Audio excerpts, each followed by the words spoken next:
Welcome back. You know the drill as always. He's Dave. He's Dave. This week I'm going to promise I don't fuck up this audio. Right.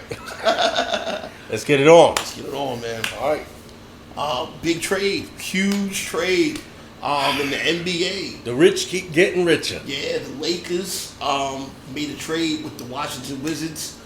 They traded, Kuzma, and KCP, and somebody else, and a draft pick. Right. For Russell Westbrook. I like this trade. If anybody can get this idiot to think basketball, it's LeBron James. I'm not going to go that far. You don't think so? I'm not going to go that far. But if anyone's going to help win him a ring, it's LeBron James. Because that's the only way he's going to win it. If he thinks. Yeah, well, no, but I'm going to explain why. Okay. The way Russell Westbrook plays, he benefits mainly when the lane is open. Okay? Mm-hmm. Which means that Anthony Davis is going to have to play center position. No more power forward for him. Which means someone's always going to have to be on him somewhere in or around the paint. Okay? This is also going to force LeBron to play power forward again. Okay. All right? You're going to have to fill in the gaps. Who's going to be your shooting guard? Who's going to be your strong forward? Okay? Your 2 and your 3 you need to fill out. But if Westbrook plays the point, not only does this free him up to run the offense, but the fact that teams still have to respect both AD and LeBron from the perimeter is going to open up the lane and make it easy for him to take those layups. Right. Okay? It's crazy how the point guard is the person you fear the least when it comes to shooting the ball. Yeah, well, we're talking now 10, 12 years now of point guards being the dominant scorer in most cases. Look, D Rose when it was an MVP back in 2010. Okay, Kyrie. Let's put aside how we feel about him. When he's healthy, he's one of the most dominant scorers in the game. Look at Donovan Mitchell. Okay, he takes over always in Utah. And Westbrook can score. Westbrook can't shoot. No, he can't shoot, and he has had trouble in the past defending. Okay, that we'll see if he gets over that. All right, but my whole thing with this here is, and it's not that the Lakers can't afford it. It's they're over the salary cap with these 3 fucking guys. Yeah.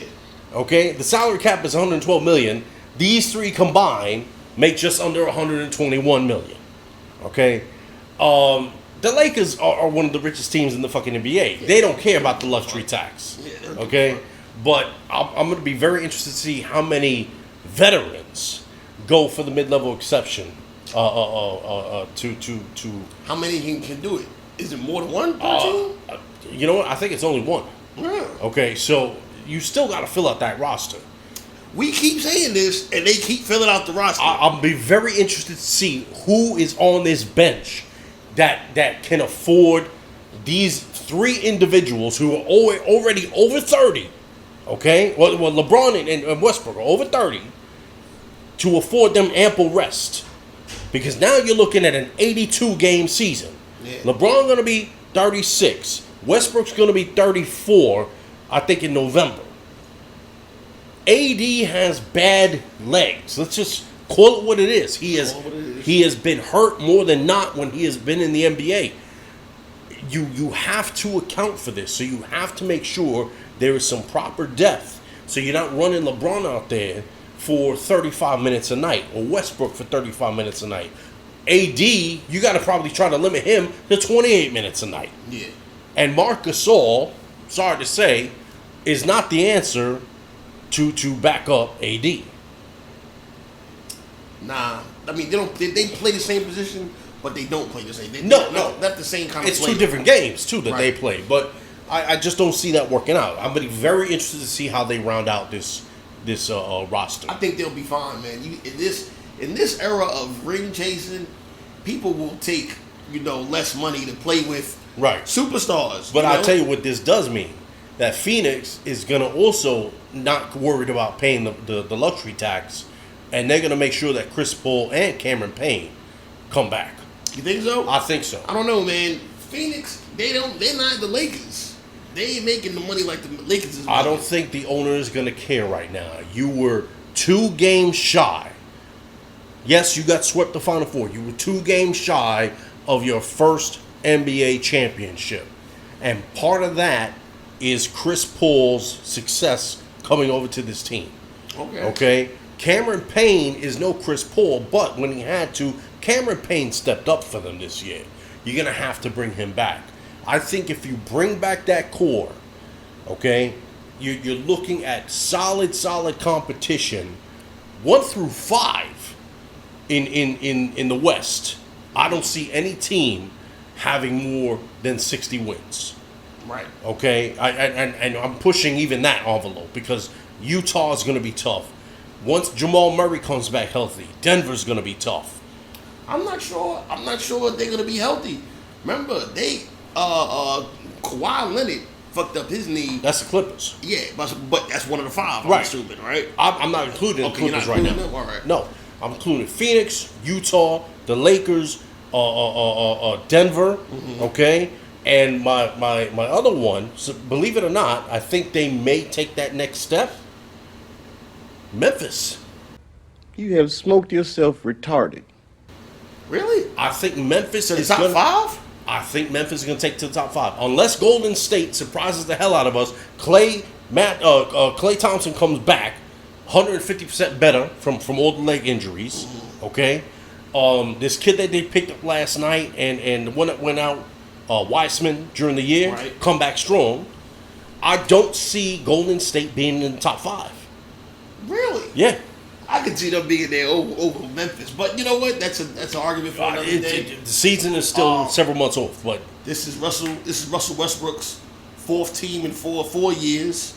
Like I said, I don't really think he's a championship type of guy, but his effort always is. I just think his mind isn't. So we'll see what happens with that. Right.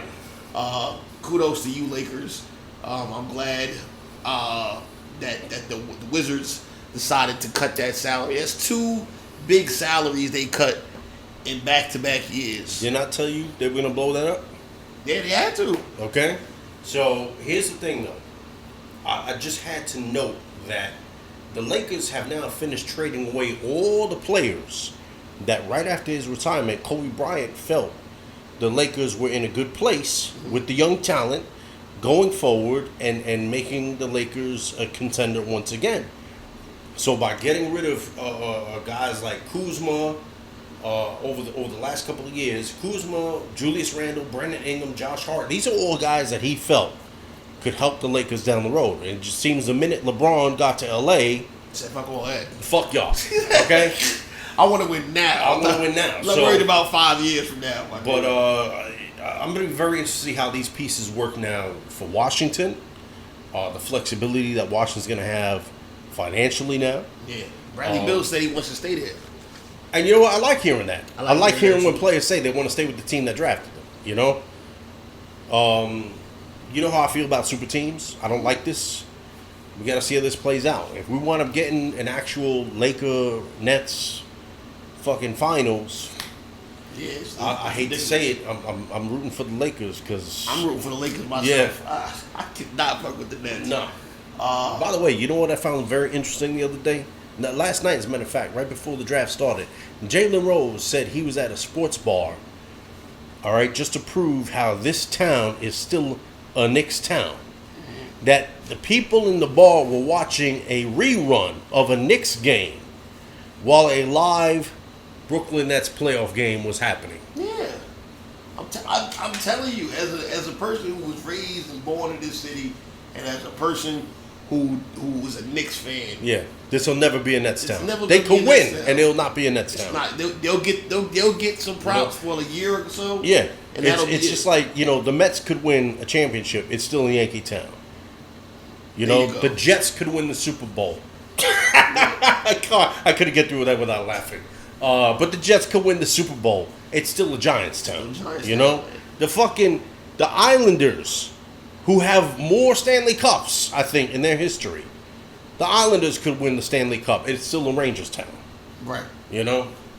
That's just the way it is here. Yeah. So the draft itself, I don't know if you watched any of it or I never read watched up on the it. NBA draft. I do watch, like for some reason it seems I'm always up late after the draft, and I wind up turning and watching like highlights or whatever just to see like the dumb suits the kids are wearing and shit. Like, one of them had fucking rhinestones all over his goddamn self. He looked crazy. But no, I did not watch the draft. I don't watch college basketball, so I don't know the players that are being picked. I do know that the Knicks got this guy Keon Johnson from Tennessee after they traded down or whatever. Supposedly he's good. I mean, I don't know, man. I'll wait to see. They saying he's kind of like what's this dude's name from the Jazz, Donovan Mitchell. If you play anything like Donovan Mitchell, I'm all for it. Look, it's a win, and considering they kept trading back during the night, you know, which I gotta admit had my head scratching it first. Well, like I told you today, you know, the 25th spot is where they picked Emmanuel Quickly last year. So, I'm gonna hold out hope that Leon Rose knows what he's doing. You know, he clearly, as far as Quickly went last year, he won that one. You know, the jury is out on what's the other kid you got last year? Obi Toppin. I think, you know, from what I saw, I'm not wowed. You know, maybe you need to send him to G League, develop a little bit. But I don't think so. I think Obi, when later on in the year, he started playing better. I think Obi is good down low, you know, but I think he definitely needs to develop a jump shot. You know, and I don't know if he's going to get the minutes to do that. Wait and see. But definitely, of the two guys you got in the first round last year, Quickly is definitely the one that's better right now. And in both cases, you got guys that have been in college for multiple years before coming into the draft. Yeah. So they have time under their belt. True. All right. What y'all do? We did absolutely nothing because we traded our first round pick to Orlando in a trade that actually made the Bulls worse. Mm-hmm. So we didn't pick until the second round. I have no idea who this guy is that we got in the second round. I didn't even bother looking him up, okay? Because I don't expect my team to do jack shit next year, except find a way to lose, get themselves back in the lottery, and possibly lose Levine. So I'm ready for them to. Are you fine with you losing Zach Levine? I'm not decided. You know, I like his game. I just don't like the pieces they put around him. Yeah, I thought them bringing over Nikola Vucevic would be a boost. Not that he didn't play well, not that Levine didn't play well, but for whatever reason, it just didn't fall into play. Yeah. And I personally, like I told you, I wasn't high on Billy Donovan. Right. Still not high on Billy Donovan. Billy Donovan can go fuck himself. I think they need to kick the tires and probably dump Billy Donovan to the curb. Okay. You know. I think I'm going to have to agree with you on that one, but whatever. So about this draft, man, I think, I'm not sure the NBA does a great job in advertising the product. Most people forgot that the fucking draft was on. It was on the other day. You know, I didn't forget either because I was reminded. I listened to sports radio all day long. Right. So I was reminded about it. But a lot of people who called into the shows, they had completely forgot that it was that day. I think they need to do more with, you know, making people familiar with who's going to be taken early, who are the stars that are overseas that are going to be taken. I think they need to do a better job of advertising their product. Us all you see in the NFL, they have you know. Yeah, they advertise it from the minute the Super Bowl's done. Yeah. You know, and I get that, but remember, the fucking NBA championship just finished last week. Yeah. You know, so I get what you're saying, but that's not a lot of time to advertise. You know, and maybe if you bombard the average viewer who may or may not watch basketball. Right. You know, at the NBA draft, Thursday, 8 o'clock, blah, blah, blah. Maybe. I personally think that if you know the game, you should be looking for it on the calendar. And given that this was already a shortened season, It's going to be still a short turnaround because, guess what? October is right around the corner. They're going to be reporting to fucking training and a couple of preseason games before the season starts. And they're going to be bitching about that. They're going to be bitching about it too, but you're back to 82 games in the regular season as it is, no playoffs ending in fucking July. I think if you are a real basketball fan, you had to expect that the draft was going to be around the corner. It wasn't going to be postponed. Normally you have about 2 or 3 weeks after the championship for the draft. And that wasn't going to be the case this year. They might want to change that. Maybe in hindsight you can say they should have been advertising for the draft during the playoffs. Like, hey, just remember when everything's said and done, tune into ABC on such and such day. They should have a little show on the NBA network that talks about all these. I know they have like a little something, but it's not to the degree of the NFL draft. I hear what you're saying. I just don't think they thought about it. And that's a lack of planning. One guy I was familiar with, Jalen Johnson from Duke, got drafted by the Hawks. He's supposed to be nasty, but he has a commitment issue. He came out of IMG Academy early. He left Duke early. The coaches that talked to the NBA scouts were saying that he has a commitment problem.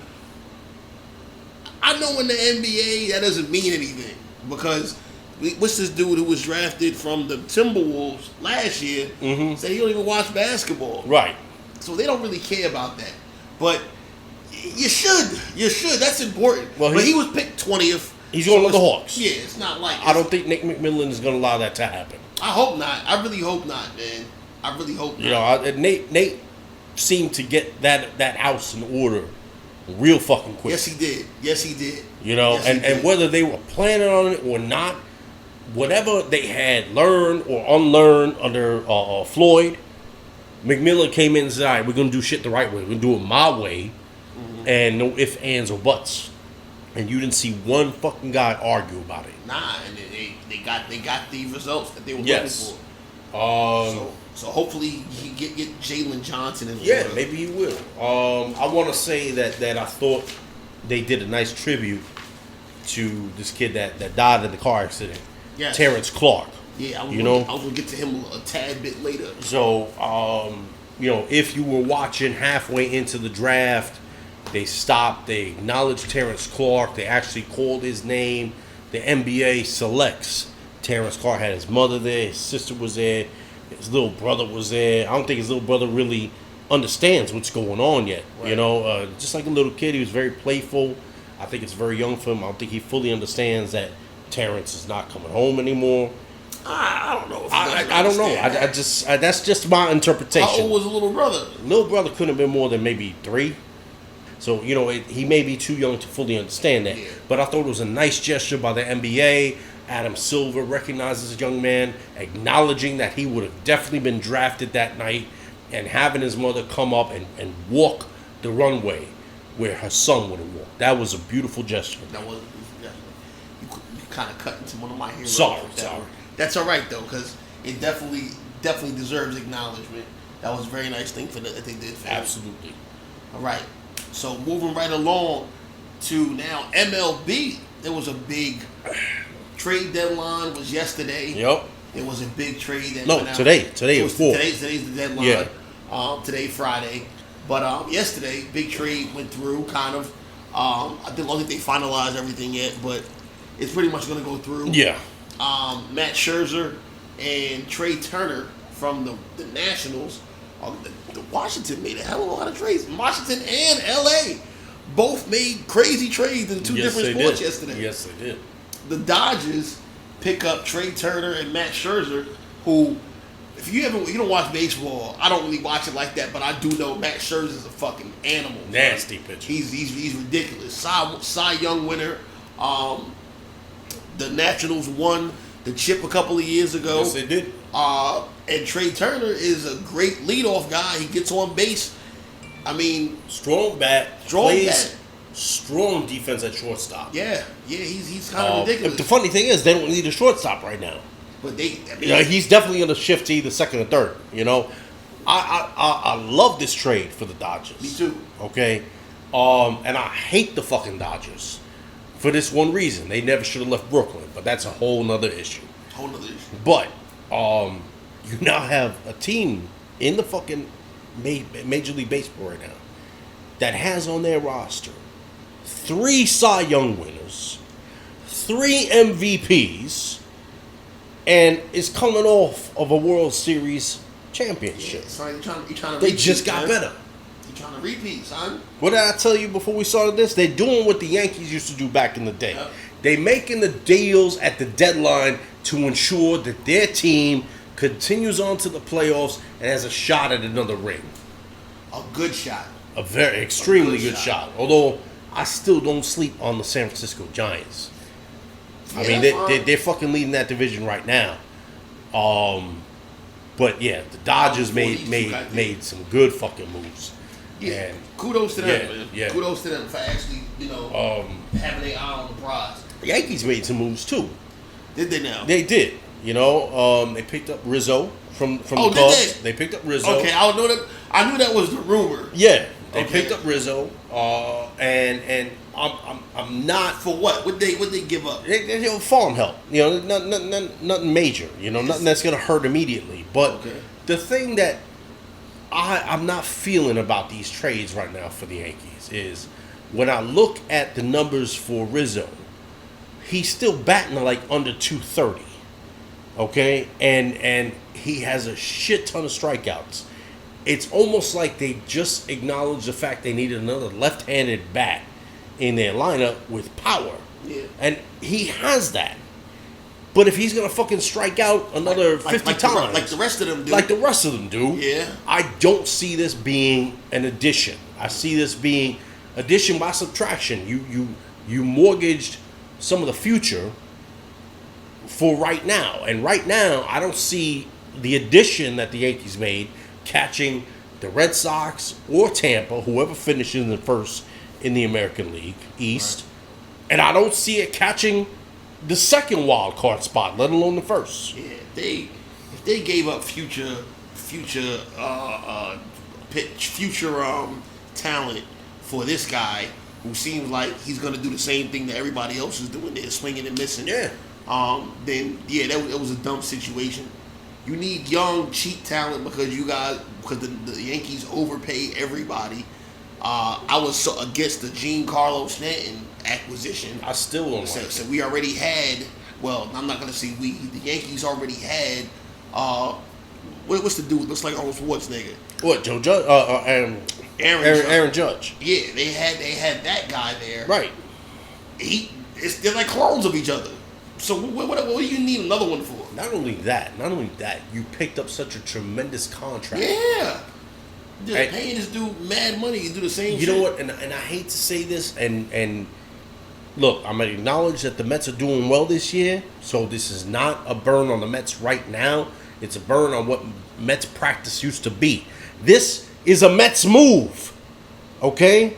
You brought in power that strikes out a lot, and in some cases you bring in guys that are past their prime, guys that can't hit for fucking average or get on base on a high enough percentage. I don't see this benefiting the club to get them over the hump. Meanwhile, the Mets just traded for another Chicago Cub. They traded for Javi Baez. Mm-hmm.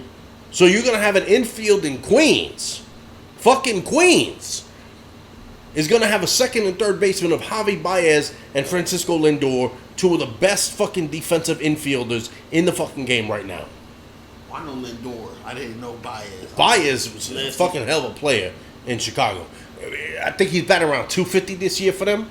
Not great numbers, but he's solid defensively. Right. You know? And he probably didn't have to give up the arm in the leg for him. No. I think they sent up one fucking center field prospect. Yeah, look. It is what it is. The Yankees are in disarray right now. Hank Steinbrenner is definitely not his father. But moving on, the trade deadline has come and gone. You gotta fire Aaron Boone. Definitely gotta fire Aaron Boone. You gotta fire Aaron Boone. Okay?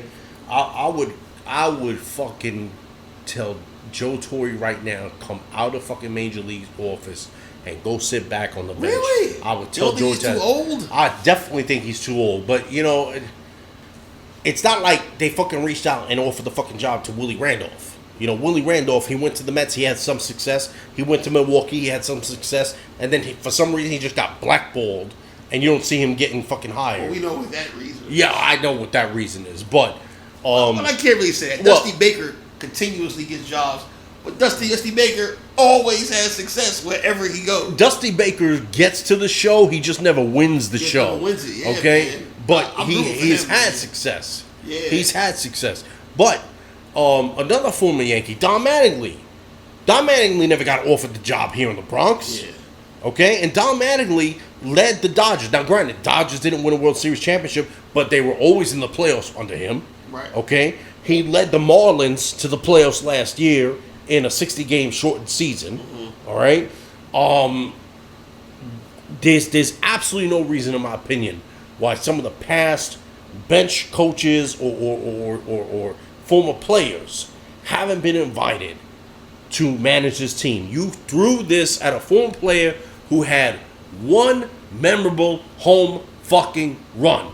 It's the only reason why I know who Aaron Boone is. Okay? It's the only reason. It's the only other player in baseball history, especially as far as Red Sox Nation go, that has fuck in the middle of his name. Okay? It used to be Bucky fucking Dent. And for those of you who don't know, go back 1978 playoffs. Okay? 1 game playoff, mind you. And then it became Aaron fucking Boone.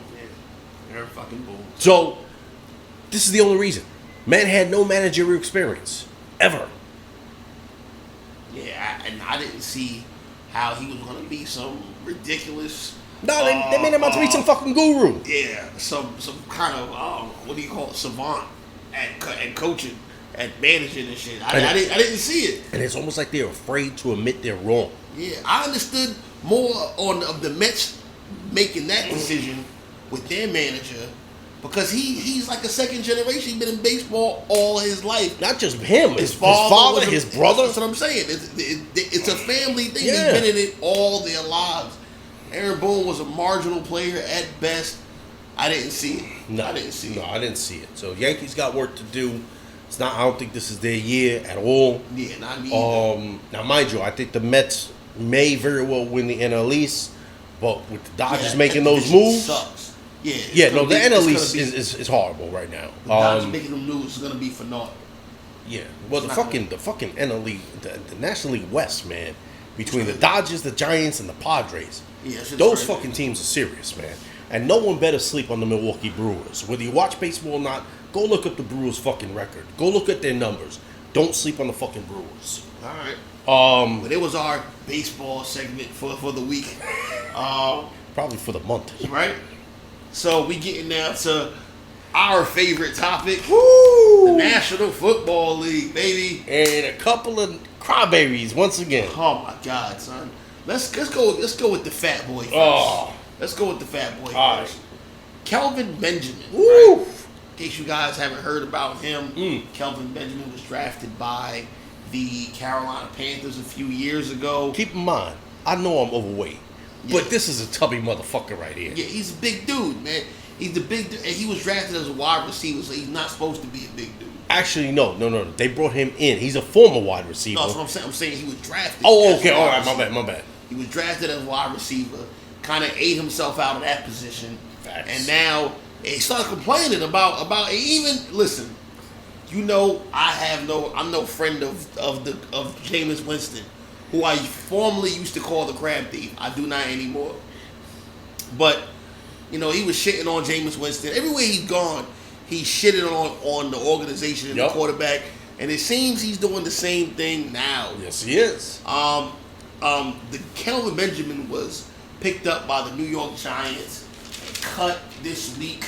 And why was he cut, Dave? Well, basically because he's fucking fat. Okay? Now, so yeah, the Giants actually got him as a tight end. Mm-hmm. You know, because he was so big. He was so big. He's been out of football since 2018. Right. And he himself said in an interview he was content to just sit at home and not play football ever again. And eat. Which means he was there with the fucking Ben and Jerry's. All right. Cookie dough is actually pretty fucking good. You know? I'm sure it is. But, I'm sure it is. That being said, Gettleman gave him a call, convinced him to come out of retirement and return as a tight end. Now, he reported to minicamp weighing at 265 pounds. Keep in mind, your average tight end in the league right now weighs in at about 240. Mm-hmm. Okay? So that's 25 pounds over the average. After minicamp was done, they were at least impressed enough to say, come back for training camp, but we want you to cut that weight down to about 251. Now, minicamp ended at the end of June, and training camp started just the other week, okay? Or this week, as a matter of fact. Mm-hmm. That's only a month to drop 14 pounds. That ain't easy. But not only did he not lose weight, it's not impossible. It's not impossible, it's not but impossible. It's not healthy. Yeah, and it would not have helped him physically. But as you're about to say, not only did he not lose weight, he showed up to camp 3 pounds heavier at 268. Yeah, so now you're going in the opposite direction of what the coach and management wants you to do. Yeah. So what you want. It's basically 1 or 2 days into camp, and apparently he and head coach Joe Judge got into it. Words were exchanged, and Gettleman had to step in, and they basically released him, which is a nice way of saying they cut his ass. Right. But it didn't end there. Cut his fat ass. Yes. Right. Kelvin Benjamin had to take one step further. He went on social media, and he blasted head coach Joe Judge, calling him basically someone who just likes to curse up and down, and he is not a coach that's ever going to win a Super Bowl. Now, I never said when they hired Joe Judge last year that I was convinced from his press conference they were going to win a Super Bowl with him. Right. I did say I liked the tone of his voice. I liked the fact that he said, I want every coach on my staff to teach because that's the only way players are going to get better. Yeah. Okay? I'm not here to argue whether Joe Judge is going to win a Super Bowl for the Giants or not. I would like him to, but that's not what I'm going to argue. But what Joe Judge's job is to coach your ass. And part of coaching is making sure that your ass is in shape. In shape to play a now 17-game season with the hopes of playing anywhere from 3 to 4 playoff games, including the Super Bowl, if you get that far. That's what his job is. His job is not to cater to you. His job is not coddle you, hold you by the hand, give you the fucking Atkins dessert bar. Here, I'll help you along with this. No. I asked you to do something. You didn't fucking do it. Get the fuck off my field. And if he curses, you know what? Oh, well. Oh, well. Oh, well. You know what? You're a grown man. Some of the best coaches in the history of this fucking game curse their fucking ass off. Okay? But you want to be, we said it before, we're going to say it again, half a sissy. Whole ass half a sissy. Okay? And we forgot the worst part. You were stealing food from the facility. How are you stealing food with your fat ass? You can't lose weight. You're supposed to be this weight. You come back heavier than when you left, and you're stealing food. You're stealing food. Like, come on, son. Nah. Come on. This is everywhere you've gone. Let me tell you something. Eddie Lacy Part 2. Oh. It's you. It's not everybody else. Right. Stop it. Stop blaming everybody else. It's you. You want to be home and be fat and eat up everything. Go ahead and do it. I like the Eddie Lacy comment, by the way. Yeah, it's the same thing. It's the same thing. It was. That's why he's no longer in the league. He's no longer in the league. You know, the man didn't even hit 27.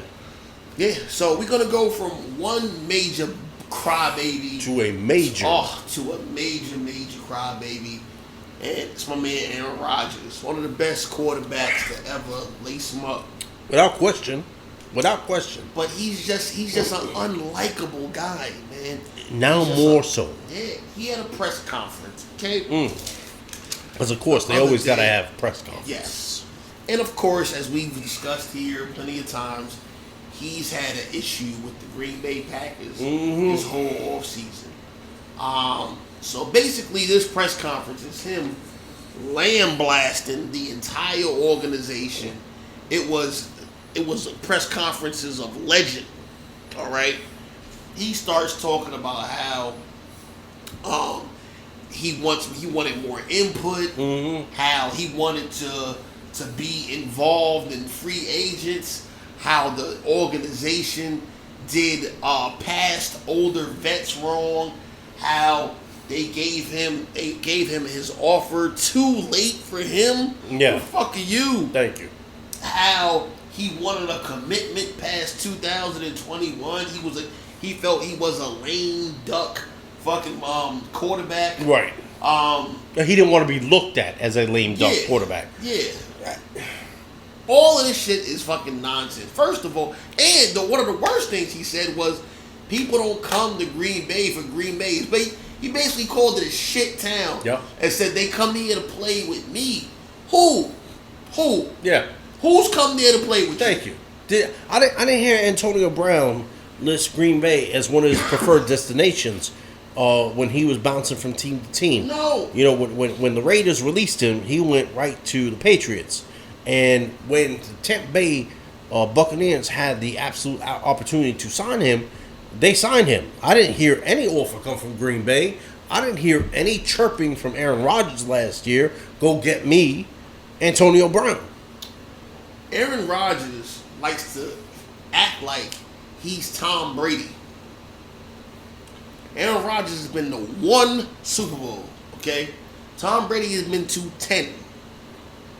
Tom Brady has, 6 rings now? 7. 7 rings. 7 rings to Aaron Rodgers 1. He made references in that press conference with a guy of my caliber. What caliber? What caliber? Thank you. What have you done? You've gotten MVPs. You don't. Your family don't like you.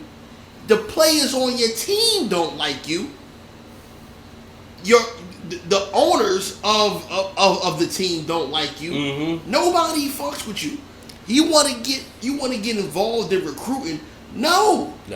And because we want players who we actually want to come here. Yeah. They don't like you. But you know what? I took exception when he and early on in his press conference, when he ran down a list of names of players that former Green Bay Packer players who he felt management let go or traded away or lowballed in free agency. Right. And I'm going to run down a couple of these names. And some of the things here are very, very alarming to me. So, Charles Woodson. Right. Hall of Fame defensive back. There's no question about that. Yeah. But Charles Woodson was 36 years old when Green Bay released him with 2 seasons to go. They released him because he was coming off of a severe injury in 2012 that limited his time on the field. Now, he wound up signing another contract with the Raiders. Refresh my memory. Did the Raiders win anything with Charles Woodson? Thank you very much. No. Neither time. Neither time. He got his money, but it didn't amount to any fucking playoffs or Super Bowls. Mind you, Charles Woodson was on that Super Bowl team with Aaron Rodgers. Yes, he was. All right. Another player he named was Jordy Nelson. Is Jordy Nelson the type of receiver that you break the bank for? No, but Jordy Nelson was putting up great numbers. He was. But Devontae Adams was right behind him. He was right behind him, and Jordy Nelson was 32. Yeah. So he's on the wrong side of 30 when he's trying to bank in on more money, okay? Randall Cobb. Now, Randall Cobb was 28 when he left Green Bay. He is now back a few years later after making a couple of stops in Dallas and I think, Oakland? It doesn't fucking matter. Doesn't fucking matter. No, I think Minnesota, but it doesn't matter. He's back now, a few years later, but here's the thing, and I'm going to run over a couple more names in a second. When these guys ask for contract extensions, Aaron Rodgers seems to be forgetting that there's only a certain amount of money that the team is allowed to spend. And if a player, in particularly an all-pro wide receiver, is asking for the type of money that the team cannot spend, because it has invested in an all-pro, future Hall of Fame quarterback to lead their team. It limits who they can sign in free agency, even including their own players. Yeah. I'm going to run down some more names because some of these actually popped out at me and I said, he can't be fucking serious.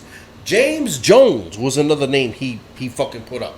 Now, James Jones was only 29 when he left the Packers. But in his overall in James Jones' career, he averaged about 43 yards per game.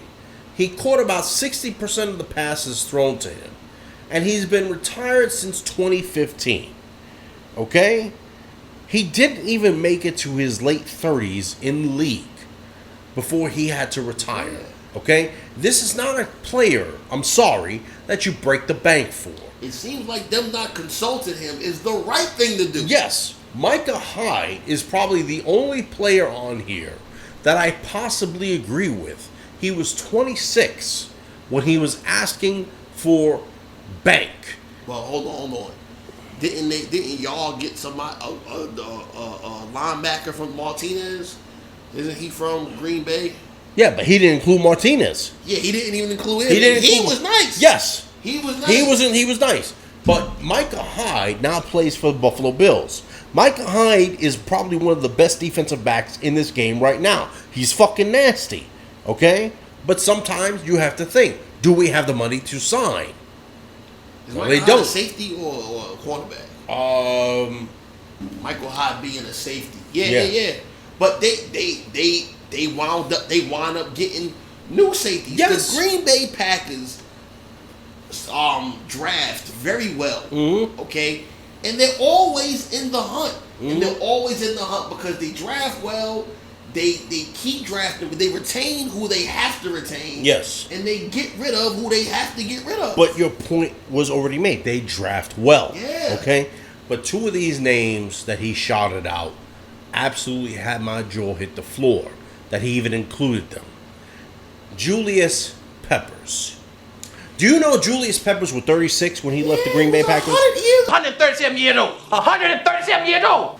Julius Peppers was 36 years old the last time he was with the Packers. Now, in that year, he had 7.5 sacks and 25 solo tackles. Yeah, so you okay? Give him a bunch of money? Thank you.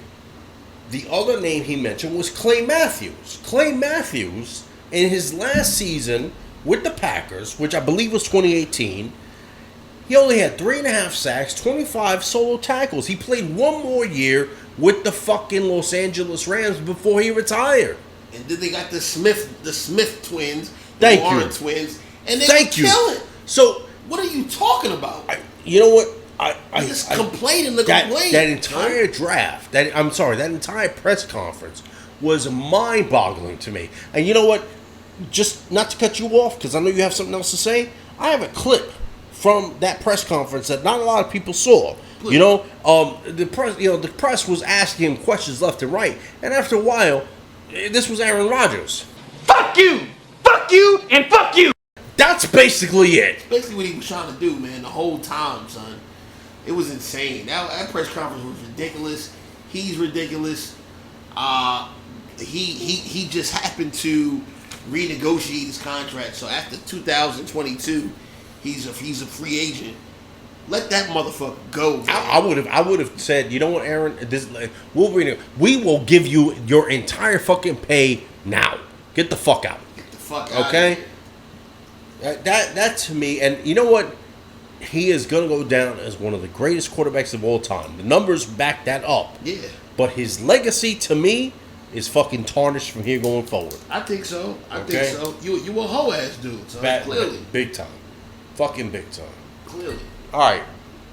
So, as usual, we always have a segment called Heroes and Zeros. I don't have any heroes this week. I do. Okay. I have a hero, John Calipari. You know, a lot of John Calipari's guys are one and dones. Yeah.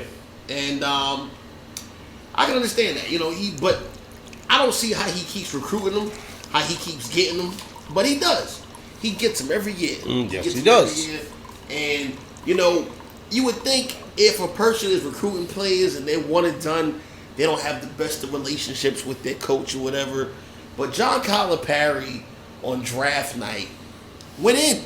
Yes. On Twitter, started talking about Isaiah Jackson. And he's just scratching the surface of his talent. BJ Boston, another one of his guys, he was talking about him. He's going to use tonight as fuel. Terence Clark, who you mentioned earlier, he was like, don't forget he's supposed to be here too. Mm-hmm. You know, I think about him every day. He started mentioning his mom's name and everything.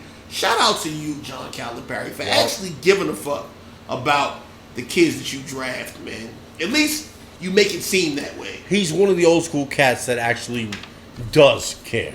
It sounds and, like and it shows. It sounds like it shows. So shout out to you for that. You know what? Salute. John Calipari. All right, so we got zero time. Yes. Now, I'm going to toss a coin here because I think both zeros have merit. Okay. But I'm going to side with you being a little bit stronger because it goes in line with our half-assisty, non-having theme. Right. All right? Oh, wait a second. Before we get to that, I wanted to talk about the two guys that signed extensions for my football team, Washington football team. Oh, okay. Jonathan Allen and Logan Thomas. We got Logan Thomas last year as a tight end. Logan Thomas played quarterback at Virginia Tech. Right. When he was in college, he was trash. I didn't think he would be in the league. Clearly, he's not as a quarterback, but he's made it as a tight end. I credit him for making that move. For making that move and just. And he's pretty fucking good. He's pretty fucking good. So we signed him on a cheap for 3 more years. Mm-hmm. Good kudos to you, Washington football team front office. And we got Jonathan Allen. Now Jonathan Allen doesn't get the pub as you know Chase Young and Montez Sweat and shit, but he is a vital member of our organization. He's a no-nonsense military kid who doesn't make jokes, who's not funny. He's about business. Right. He is a leader in the locker room, and he don't take shit from nobody. He takes on double teams all the time and does what he's supposed to do. Now, Aaron Donald makes $21 million a year. We paid Jonathan Allen $18. Is he worth $18? No. But we only guarantee him $30 million. Shout out to y'all, son, for doing things the right way nowadays. That was a good business move. Yeah. So that's all I wanted to say about all that. Right, nice. Good shit. Nice. So getting back to our zeros. Yes. So I'm going to go in. So for those of you who may be following, I got to take issue with the Big 12 commissioner, Bob Bowlesby. Bob Bowlesby sent a cease and desist letter to ESPN this week, meaning he got the lawyers involved. Yeah. Based on a suspicion that ESPN has interfered with the Big 12 and basically encouraged the teams to abandon the Big 12. Now, this comes, of course, on the heels of Texas and Oklahoma leaving, not just now, but leaving the Big 12 for the SEC. Apparently, they have to stay until their contract with the Big 12 is expired in 2025. But Bowlesby took it one step further. He's taking this as ESPN interfering because of a TV contract that they have to specifically air SEC games, and it's apparently a $1 billion contract. Keep in mind, though, that ESPN and Fox jointly air Big 12 games, so it's not making a lot of sense where this is coming from. And he's basically accusing ESPN of telling teams to leave his conference in order to destroy the conference so Texas and Oklahoma can leave sooner and join the SEC sooner without financial penalty. My problem with this is there's no evidence whatsoever. It's on a whim. It seems to be what is most common these days of people are saying this is happening. I can't stand this shit. Right. Okay? If you're gonna make an accusation, make it and base it on some fucking facts. Say they have spoken to this commissioner, or they have engaged members of the ACC or AAC to take teams from the Big 12. But he doesn't do that. He hides behind the anonymity of a so-called person who claims that they know ESPN has spoken with other conferences to interfere on the Big 12's behalf. Again, ESPN and Fox share a contract to air Big 12 games. What financial benefit does this gain ESPN? I have absolutely no idea. The accusation as of right now seems completely ludicrous and based on bullshit. Now, if this changes, if some facts arise that actually implicate ESPN, I'm all ears. But if your main basis of fact is ESPN talks about what was going on with Texas and Oklahoma wanting to leave the Big 12 for the SEC, that's not enough. That's not enough. They're a fucking sports station. They're supposed to report what's happening in sports. Texas and Oklahoma openly petitioned to leave the Big 12 for the SEC. They're not supposed to report this? Yeah, facts. Bob Bowsley seems to be talking out of his fucking ass, like a lot of people do these days. But if you're gonna come out, come correct. Alright? And if you're gonna waste fucking money. It's not waste, it's Disney. They got plenty of No. I'm talking about Big 12 money. They got plenty of money too. They may have plenty of money, but you're still fucking wasting it. Yeah. These are fucking universities within the Big 12 conference that pay him to be the commissioner of their conference. You're fucking wasting money sending a legal notice to a fucking sports reporting company. They probably got money on retainer. They probably got lawyers. It doesn't matter. You're still wasting money. If I'm a fucking college right now under the Big 12, which once Texas and Oklahoma leave is down to 8 teams, I'm fucking pissed that he's... Are you shitting me? I'm pretty sure he sent that notice knowing that the ESPN did that. But to your point, I don't know why ESPN would do it, but I'm not smart enough to know the economic benefits for ESPN, but there had to be some, in my opinion. If there is, fine. But if you're not going to say it...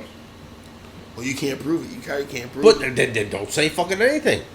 You don't send a cease and desist notice to a major reporting company. That would go for CNN, Fox, MSNBC, any fucking news agency. Yeah, if they're just reporting the news. Okay, if they're just reporting what's going on, you can't fucking fault them for that. Yeah, I can't fault them for that. So, you know what, Bob Bowsley? Fuck you. Go get your medication. Take a pill. Go to sleep and wake up refreshed, because this right here smells of grade A bullshit. Oh, shit. It smells like you're not willing to accept that you may have fucked up in some negotiations somewhere regarding these two fucking colleges. Yeah, all right, man. All right. There you go. I see you stuck with straight rum. Nah, I put a little bit of You put a little, for color. Okay. Right. Okay, here we go with the bullshit. And I'll support you 100% Here on we this go. one. My zero today is Simone Biles, you know. And listen, before, prior to this shit, Simone Biles could not do any wrong in my eyes. I agree with you. If Simone Biles killed a puppy right in front of my face, I tell her, give me the knife. Go, baby, go. Walk away.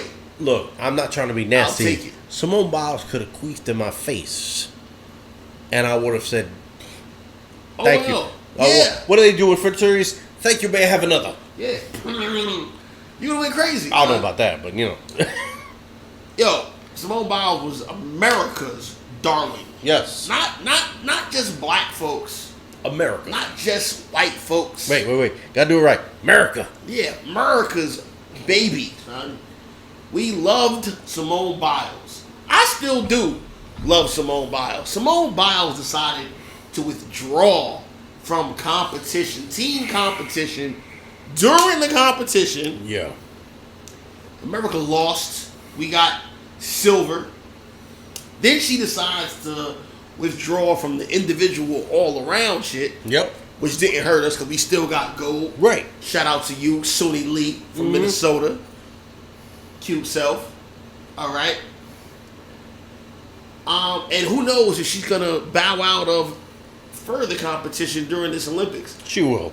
And she said she did this because of her mental, she wasn't there in the correct headspace. Right. Her mental was bothering her. Now, could that be true? Sure. Absolutely. Because she didn't do it. Absolutely. And she's done it before. So, of course, that could be true. But that she was in a mental headspace. But you shouldn't be. Yeah. You shouldn't be. There's nothing that's changed from that point, from last year, from last time you did this to this year. All you do is train for these specific events. Facts. I don't want to hear the excuse about she's made it so difficult on herself. Want to do easier routines. And if that's not what you want to do, then shut the fuck up. You go to events with goats. Yep. Printing on your stuff. Goats as in I'm the best to ever do it. You basically said it in an interview 3 weeks ago. Right. I'm the best to ever do it. Well, then be the best. What pressure is it on you? Thank you. You have the same pressure as every other Olympian there. Everybody is there to win. They train their whole lives for this fucking event. Yes. And they do it. You're not in the correct headspace, fine. But I'm going to criticize you. Yeah. And I'll go one further. If you're not in the right headspace, you know that before you go to Tokyo. Yeah, because somebody could have took your place who was in the correct headspace. Exactly. All right. Now, the thing that I find laughable about this, and I really don't give a fuck if people like this or not, but I find it laughable that you're using mental issues, mental stress, things that have happened to you in the past as an excuse to bow out of the Olympics. Wait a second. Did she use that, or are people using that for her? They may be using it for her, but the fact that she has said that certain things are on her mind, okay? She has bowed out, okay? She has bowed out. She cannot handle the pressure. On some hoe ass shit. Okay? You should have known that before you started. But I find it comical and not touching what happened to her with a certain doctor that has been convicted for what he did to certain gymnasts on the U.S. Olympic team, because that was straight wrong. No way I'm going to come anywhere near trying to defend that guy.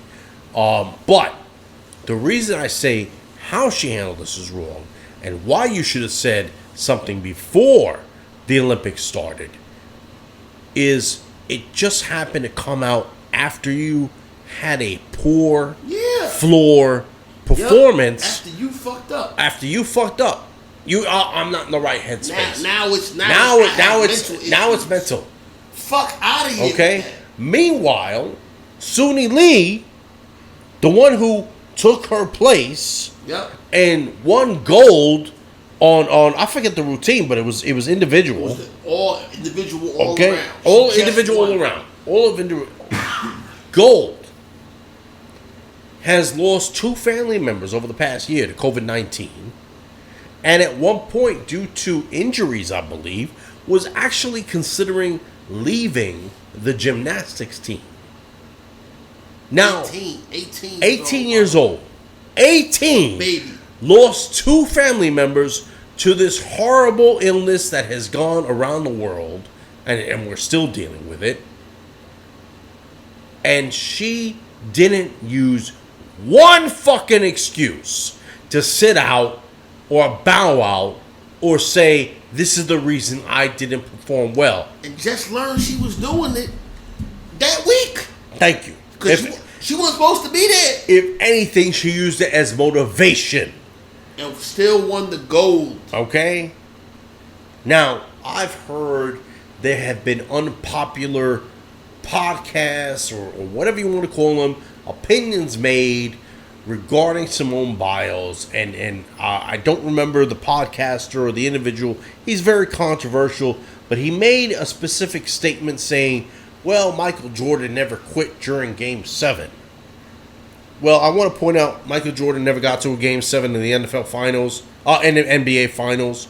So that shows you how much you fucking follow basketball. But what you wanted to say is that Michael Jordan never got halfway into a finals and found him contemplating his feelings and left his team high and dry in the middle of the finals, because that's what this is. She left her team high and dry. And look, there's no reason that says Simone Biles could not have led the USA team to another fucking gold. I personally think she's one of the best gymnasts this fucking country has had in the past 20 years. I think she's the best. Okay? I think she's the best. I mean, who was the fucking one that was on the cereal boxes all the time when we were kids? Dominique Dawes, okay? And before, no, I'm talking gymnastics. Yeah, I forgot the girl's name. The white little chick. I forgot her name. I know who you're talking about. You know what I'm talking about. I'll put it up here, right here, on the fucking YouTube channel. But look, Simone Biles is United States gymnastics. Yeah. Okay? That's what everybody was waiting to watch. The ones who were going to tune in and still watch the Olympics, they wanted to see Simone. And they want to see her because her routines are so outrageous and ridiculous. It's like, yo. Let me tell you, I was in awe in 2016. And you know what? I rarely watch gymnastics. Even at the World Finals, I was still in awe. Simone Biles, you still my boo. But you played yourself right here. Yeah. You played yourself, and if you thought you had pressure then, you're going to have double the pressure now. You know, I hate everyone that uses this. I need to take time. I'm under emotional duress. Let me tell you something. Your average Joe Schmo that has a 9 to 5 or 7 to 3 or whatever the fucking shift they got has issues. Everyone has issues. But your average person that has a salary, that has a family to fucking support, can't stop and say, I gotta step away because I have emotional problems. I got a mental block. No, because that means we would be fired. And they're going to say, oh, well, you can't die from your job if you do this. Yeah. All some nonsense. We're saying she shouldn't have a mental block, son. There's no mental block to have. What mental block is there to have? And again, she has not publicly come out and say what the issue is. Other people have come out and have spoken for her. She's making excuses. But even the ones making excuses for her are using the Larry Nassar situation, which it's a fucked up situation, don't get me wrong, okay? The fucker should burn in hell for the remainder of his for eternity for what he did. Every excuse in the book, Dave. But that unfortunate deed was done before she won gold in 2016. Before she won gold in the World Games in 2018, and it didn't seem to sideline her then. So why all of a sudden now, and why all of a sudden after you have a poor floor performance at the 2020, I hate calling it that, Tokyo Games? to those of us with our eyes open, it's clear to us that she had a bad performance and decided to blame it on her mental health. Yeah. Clear to me. Yeah. It's clear to me. Yeah. I don't know about anybody else, but that's what it seems to me. And let me tell you something. Unless you have your eyes shut, the entire world has a problem with mental health right now. But those of us who have a head on our shoulders and know right from wrong, we don't fucking quit. We keep at it day in, day out, especially when there are others depending on us. Simone Biles, there was an entire country depending on you to bring home gold for USA Gymnastics. Yeah. And you let us down. But now we'll depend on somebody else. We got Suni Lee. That's the new boo. And people are gonna be hating. You Simone Biles did this and that. Simone Biles quit on us. Yeah. She quit on us. And you know what? Let's get back to calling it what it was. You quit. Okay? That's it. For whatever reason, and I don't care if it's mental, but I really think it's because you fucked up. Yeah. You fucked up. And you know what? Man or woman, pick up your fucking balls like an adult should. Because you're an adult now. And move the fuck on. That's it. Carry your team to Olympic gold. Because if you're there to represent the United States of America with all its flaws, and we can name millions of them. Yeah. No, I'm going to go millions. Millions. You come home with the gold, though. You come home with the fucking gold. Listen, you still my boo, Simone Biles, but that whole you couldn't do any wrong. She played herself. This is gone. This is wrong. She played herself. This was crazy. Well, this was another good one. Love having you here. Love doing this. There you go, man. As always, he's Dave. He's Dave. This was another Sports Rant. People, be good to each other because there's no tomorrow. We got to live for today. Peace, baby. Is that a little inspirational? Absolutely, man. Love you, man.